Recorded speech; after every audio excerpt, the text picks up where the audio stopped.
Yo, I'm Trunks, and many of you know me as a cosplayer, but my one true passion will always be art.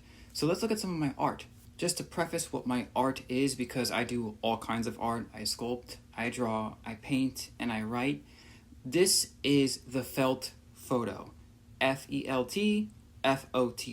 Foto is photo in Spanish. So felt photo is the FF, right? It's a recreation of a photo in felt, foam, and craft supplies that you would find in scrapbooking. I do recreations of characters, people, pets, and anything that my friends and family love and adore, and things that I like too. And so, without any further ado, let's move on to today's piece that we're talking about. And that would be Rapunzel. So, first off, I want to say that the camera doesn't do this piece justice. It doesn't do any of my pieces justice because a phone camera can't really get into the quality realm that I would like. You just know that your eye would see this a lot better than the camera does. It can't capture just how glittery and vibrant this is. It looks really flat on the camera because it doesn't pick up all the gradients and all the glitter and all the blends that are in there. But if you can kind of see how it's shimmering. Well, in real life, that's like twinkling in your eye. It's incredible. It's beautiful. It's some of my best work, if I do say so myself. I think this is really high quality stuff, and I was really impressed with how it came out. And this was just like something I did on a whim. So we have our canvas, and we have our princess. So she actually attaches onto there magnetically, and you can see that she ain't going nowhere. Like, this defies gravity. You could shake this. She ain't going nowhere, right? She's on there. So we have Rapunzel, and she's got her hair, right? And she's in that dynamic pose that we see in the movie. And we got all these layers in there, all this detail. Like, nothing is flat on there. Everything's layered. The dress is layered. The hair is layered. The skin tones are layered. So it goes several layers up. There's like 3 or 4 layers stacked on top of each other. So I didn't take any shortcuts in the work. There's no gapping in there. Everything is layered, right? The hair glows in the dark, right? And if I was to take this and hold it to like camera level, you can see that there's layers in there to the actual piece itself. So we got Rapunzel on there, right? But she was kind of lonely. So she's going to need her companion chameleon, right? She's going to need Pascal, right? And he's so tiny. Like, he's so tiny, but he's adorable, right? So you put him on there. And he is glittery, right? He actually changes colors when you look at him at certain angles. That's how and he glows in the dark as well. So don't worry about that. So you can put him anywhere, right? You can put him out there. You can have him on Rapunzel's head, right? You can put him down here, right? You can have him anywhere. Anywhere on this canvas, he'll go, and he'll stay there. That's how it goes, right? So you can have him on there, right? But still, I was like, there's a couple things missing. So, of course, we had to make the frying pan. That's the iconic weapon, right? So you can attach that onto there. You can put this here. You can put it down. You can put it anywhere. So anywhere Pascal will go, this frying pan will go too. It's magnetic. It ain't going nowhere. It's defying gravity. It's staying on there. Pascal can go in the frying pan too. I don't know why he'd be in there. Maybe he crawled to the end of it, when she was holding it out, and he's doing his little threatening behaviors.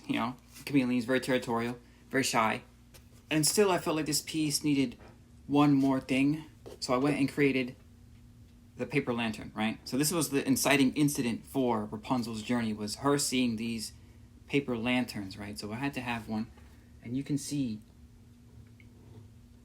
that gold leaf paper has that, like, it has these striations in it, like it's almost like crinkled up and wrinkled. It has this depth to it, and the paper, it looks like how it does in the movie. I tried to recreate it as best as I could, and even the frying pan, is cast iron, but I wanted to give it that little bit of gleam to it. It has like this glitter, like it has this texture to it. I wanted texture on all these pieces, so I tried hard to recreate that. And look at Pascal. Look, you can see that even his little tail has that curl to it, right? So there was no detail that I tried to circumnavigate, that I tried to, exclude, or just otherwise outright ignore. I wanted this to be something that would stand the test of time in terms of just quality and how the piece makes you feel. This is a gift for a pen pal of my mother's in Europe. She's a family friend, and she was very kind and heartfelt during some dark times. And she herself is an artist, so this is kind of going band for band, you know. So as an artist, you kind of have to rise to the challenge. When someone else is a creator, you have to go and put your whole soul into your art. And that's really what it is for me. It's just you have to pour every drop into the art. You can't leave anything unturned. You have to go all in. And yeah, I've had, naysayers tell me like, oh, this is low quality work, or, it's just crafting supplies like felt and foam. They're cheap materials. Like, no one ever looked at a painting Picasso made or Van Gogh made and said, well, it's a bad painting because it's made with cheap paint. Paint is cheap. It's not about the cost of the materials, or it's about the effort you put in and how the piece makes you feel. That's what it is to be an artist. That's what it is to appreciate art. You have to suffer. That's the whole nature of it. Duct taping a banana to the wall, that's not art. You have to suffer for the art. You have to love the art. And you have to love the process. You have to go through a journey with the piece. That's what it means to be an artist. At least to me, and to many great artists will probably say something similar. You have to give your soul, and that's what this piece is. Oh, there she is, Rapunzel. What are your thoughts, your comments, and your concerns? A lot of people have been asking me lately what I charge for these pieces. I don't charge for my art. I have not taken paid commissions.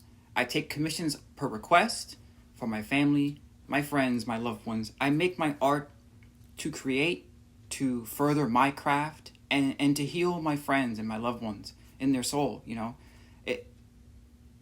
To receive a gift that's handmade, it has something more magical to it than just a store-bought gift. And it shows that you put in thought and energy and heart into this. And if you want to request a commission from me, if you want to pay me, I would take my payments up front. I have no idea how much I would charge for something like this. This is hours of work and just thought energy. But if you really want something made by me, hit me up and we can work something out. So now to end the video off, I'm going to show high quality 4K images of the piece, glowing in the dark, and just zoomed in videos of the piece without my voice. And if you want to just see all that, you should have skipped to the end. Maybe I'll put a little forward in the front that says if you just want to see the art, just skip to the end. And yeah, thank you for your time.